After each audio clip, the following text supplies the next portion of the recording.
Вера зашла на кухню и застыла. На столе грязь и посуда. Возле чайника лужа чая. В раковине тоже не пойми что. Из спальни слышны звуки эпичной битвы. Это муж так ищет новую работу. Он всегда так ищет новую работу. За 4 года совместной жизни это уже 5-е поиски. Вера заглянула в холодильник, а там, как всегда, пусто. Она открыла морозилку, вынула пакет со самосборным овощным набором, кинула его на сковородку и начала убирать кухню.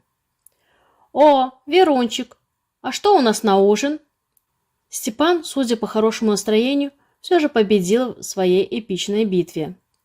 На ужин были котлеты с рисом, которые ты съела единолично. Больше ничего на ужин нет. «А это что?» Степан открыл крышку сковородки. «А это мой ужин. Ты свой уже съел». «Тебе для меня еды жалко?» «Права была мама». Степан сделал обиженное лицо. Но Веру это уже больше не трогало. «Если она была права, то и езжай к ней ужинать». «Ну и поеду». Степан громко хлопнул дверью. На это Вера и рассчитывала. Она достала из сумки контейнер из местной кулинарии. Шикарные куриные оладьи. Но с этим нужно было что-то делать. В субботу у Веры с подругами была назначена посиделка. Идти туда не хотелось, но они и так редко встречаются. Обязательно 1 раз в месяц. Чаще не получалось. У одной дети, у другой дача родителей и прочие женские дела. Так что обязательно раз в месяц для успокоения души. Все уже собрались, когда пришла Тома. Это невыносимо. Нормальные мужики кончились. Этот болван оказался маменьким сынком. Тома своим присутствием заполнила все пространство. Вера не любила Тому. Точнее, в вопросах, касающихся мужчин, у них были серьезные разногласия. Тома была беспринципной женщиной. Ее не останавливало ни наличие законных супруг, ни детей. Если она хотела заполучить мужчину, то не останавливалась ни перед чем. Тома не прекращала свой монолог, не давая никому ни слова сказать. Вера смотрела на нее, и в голове возникла идея. Когда Тома наконец выговорилась, то Вера решила начать свою игру. «Ой, Томочка, что ж тебе не везет с мужиками? Послушаю тебя, и так рада, что у меня Степа есть. Для него дом прежде всего. Ни друзья не нужны, ни кабаки, даже к маме бегает редко». «Верка, не трави душу». С этого дня Вера стала приглашать Тому встретиться где-нибудь или зайти к Вере в гости. А главное, мужа при Томе то нахваливала, то жаловалась. «Ну, понимаешь, Том, он у меня заботливый. Сейчас работу меняют. Ушел со старого места, потому что там платили мало. Ну и правильно, чего за копейки работать?» «Вот, он специалист серьезный, ему нормальная работа нужна». При следующей встрече жалуется, что Степа достал ее. Она с работы приходит, а Степан ее то кино смотреть тянет, то еще какой романтик. И главное, чтобы Тома со Степаном встречались почаще. Подруги все чаще намекали Вере, что зря она так активно с Томой общается.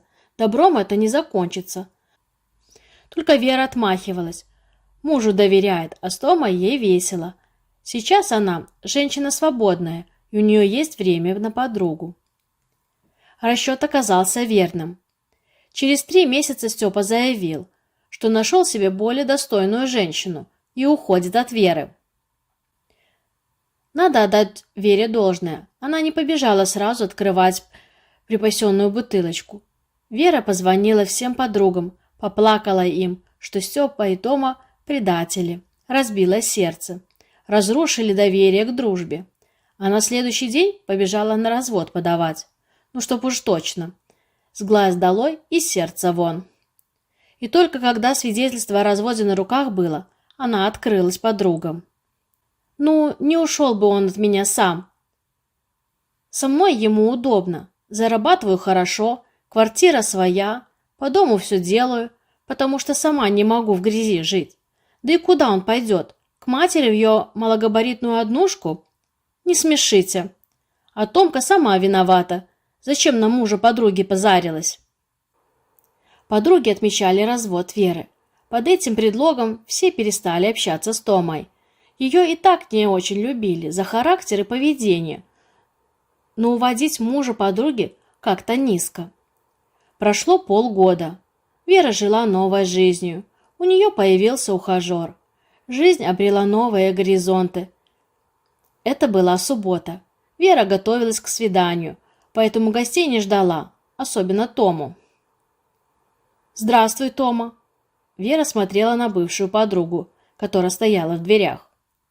«Забери своего мужа назад!» Тома была раздражена.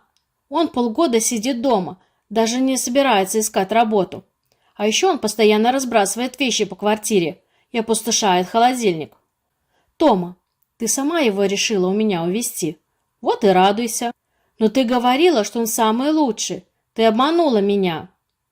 Тома уже понимала, что Вера бывшего мужа не заберет.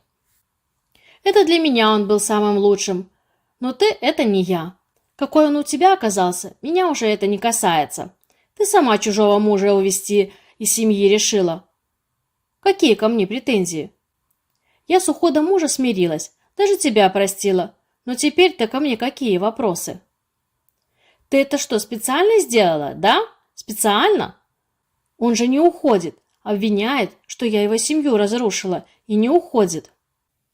Тома, это теперь не моя проблема. И не беспокой меня больше. У меня новая жизнь.